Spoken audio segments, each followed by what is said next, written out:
And so they're going to talk about their pool company and what they do and how they kind of went about telling their story.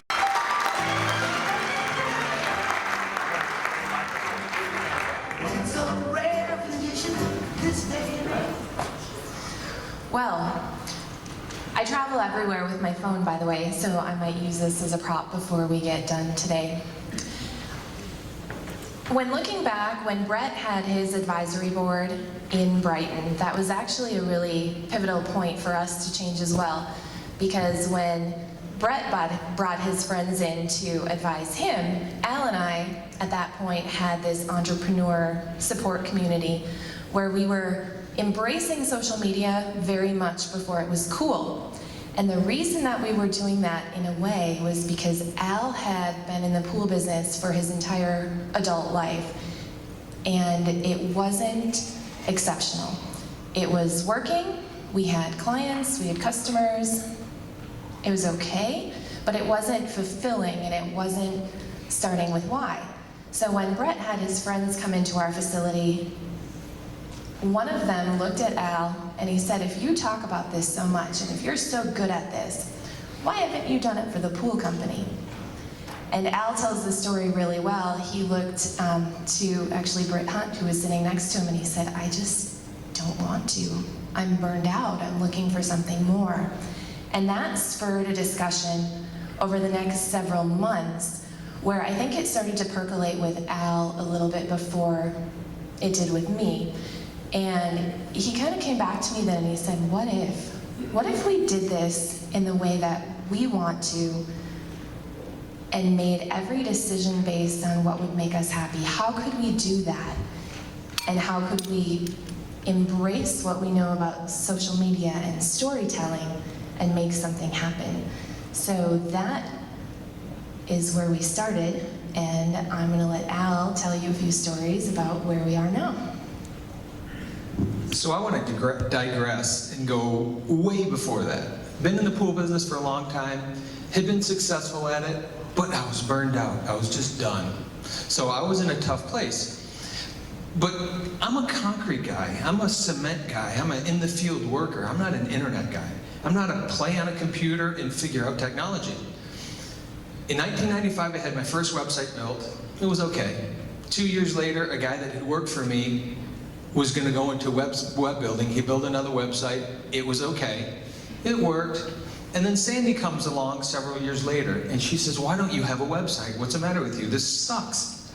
And I said, well, you know, we get all of our work from referrals and from all the other marketing stuff we did. And she said to me that she was brand new with the company. And she said, if you buy me a computer, I'll build you a website. I'm like, okay, sounds like a good idea. So I bought the right computer because we had 30-year-old computers in the room at the time. I didn't know she had no idea how to build a website. None.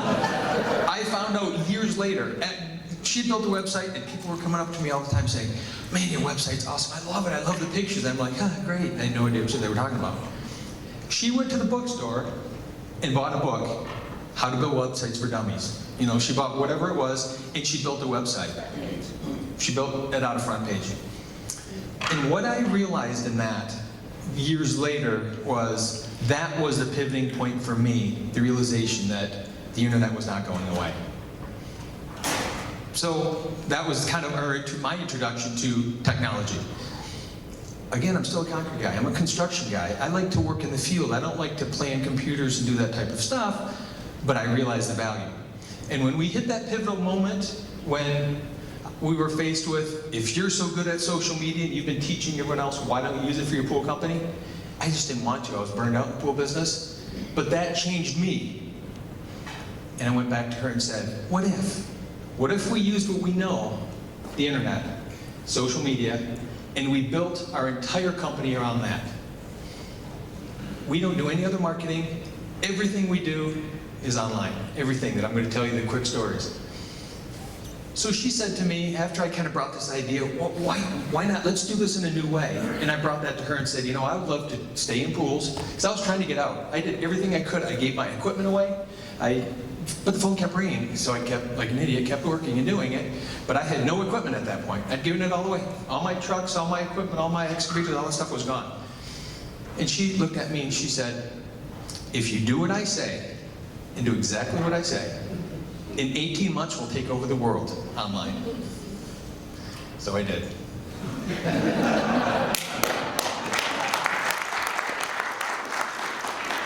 So I don't know why I said that to you. I just had this feeling, and sometimes embracing new things, I know we had the great speaker yesterday who said that you have to implement and then you have to measure, measure, measure. I'm here to tell you that in social media, that doesn't happen. You've got to go with a purpose because you just know something, and when it comes time to measure it, the measurement will explain itself to you later, if that makes any sense. So when I said that to Al, I really didn't have a plan, but I knew that we had all kinds of resources that we could utilize. So we started doing video. Part of the other goal that we had was, in the industry, there's a couple of very popular national magazines. And part of the thought was, well, if we build this online presence, because there was a void in our industry, there was nobody that had stepped into the recognizable spot that could relate pool builders to consumers, consumers to manufacturers, and there was this wide open space, and this is, the talent that we had to work with. So I thought, you know what, let's get his picture and his video everywhere, and we'll make this happen. So there was also a couple of magazines in the industry, and part of the thought at the time was, wouldn't it be nice if we could gain some influence by sharing some stories? So we started little by little, one video at a time. We made our own newsletters to look like they were magazine articles because we didn't have that level of influence quite yet. And I told him we would take over. I didn't know what the measurables would be. And 18 months later, we have all the measurables now that we could talk about. We've got the videos on YouTube. We have both columns, both of us write columns in Aqua Magazine, which is one of the premier industry publications. And I will tell you, Al tells the story that he didn't think he would be the poster child for this person, because when we started to do video, the first ones are very awkward, but if you're going to get started, don't worry, because everything vintage becomes cool again. And after you have about 8 years between you and that fool of yourself that you were being, you can republish it and it just becomes like this cool, trendy, fun thing. So we also have some of that. So Al says that he wasn't the first to volunteer for this. And even today, we've got 1,400 some videos on YouTube. We still go to a pool show or we go to an event and I pull out the camera, and I had the question earlier, what do we film with? Sometimes we use the camera that Katie's got, sometimes it's a cell phone, whatever it is. And even though Al knows how it works, sometimes we walk into a pool show and I say, all right, let's go, time to do video. And he's like, oh. So even though he knows it works and we're embracing it, there's still sometimes you've gotta just bring your energy up to be able to do it. This isn't going away. I don't know if you've noticed, but the internet just kind of becomes more popular versus less. Social media may change and evolve and be something different, but it's not going away. And here's the power in what's happened with us with video. I do not like pictures of myself. I certainly don't like being on camera. I'm a shy person by nature. I would rather not talk in front of people. I would rather just go and hide. That's me personally. But the value is there. Because the internet allows us to be who we are and be real. Appointments for me today are not introductions to each other. They're people already knowing me. I was just on an appointment just the other day, and the woman said, wow, you're exactly the person you are online.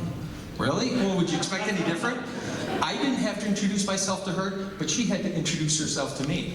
That put me in a really interesting place, because they knew everything about me. And because of this, because we've created this great demand for us, but our supply is really small, we can be really choosy. So we have 1,400 videos, I think, online now. Just silly little videos of me tripping and falling and doing my thing. We don't edit any of it. We don't cut any of it. We don't do retakes. It's just who I am. But people relate to that. And I'm in an industry, it's discretionary dollar. These are pretty smart people. It's not like we're trying to sell $20 items. Ours, everything we do is 6 figures plus. So these are pretty smart people. They want real. They don't want something that's over-polished. They're not millennials, but they certainly don't want that over-polished. They want to know who you are because they're investing hundreds of thousands of dollars with us to make sure that we provide for them. So video has allowed us to do that. And it can work in any industry. I just know it's worked amazingly for us. And to the point where, as much as I don't want to do it, it's not going away. The other thing from a marketing standpoint, what we did 7 years ago still gets viewed today on YouTube. So those 1,400 videos, they don't go away. To the point where we have this new video, but we have an old video. So marketing in general, it's the measurable is that what you do now pays forever. So that original video that we put out still gets viewed today. 1,400 other videos are getting it as well. As a matter of fact, we're just a little boutique pool company. I mean, we're like tiny compared to most of you guys in here. We're a little 7-figure pool company doing our thing, and we're boutique. By design, we turn away 90% of our phone calls. We've given away, I don't know how many pools this year because they don't fit what we do, but we can do that because we've created this huge demand, but we only want to supply a little bit. What's the economics in that? Huge supply, tiny demand. What happens? Margins get better, get a whole lot better. To the point where you don't even have to worry about margins. So that's the other part of how technology has really helped us. And are we about time? Yeah, because I want to bring up one more person. Okay, last thought in terms of video. I was just doing the numbers yesterday while someone was up here talking. There's 1,440 minutes in a day. In that day, that 1,444 minutes, we've had 3,000 minutes of views. 3,000 minutes of views every single day, 24/7. So for every minute that we spend here, 2 minutes of our videos online are being watched. We're just a little pool company. Is that going to get bigger or smaller? Chances are it's not going away. So that's the kind of embracing that technology from a different perspective has allowed us an awful lot. Our influence is getting bigger by doing less. You can't find that very often anywhere else. But final comment? Final thought, we do have a book that we brought with us. They are the friends and family copies because as much editing as I did until 2:30 in the morning, we build pools and I market and proofreading is, well, I'm pretty good.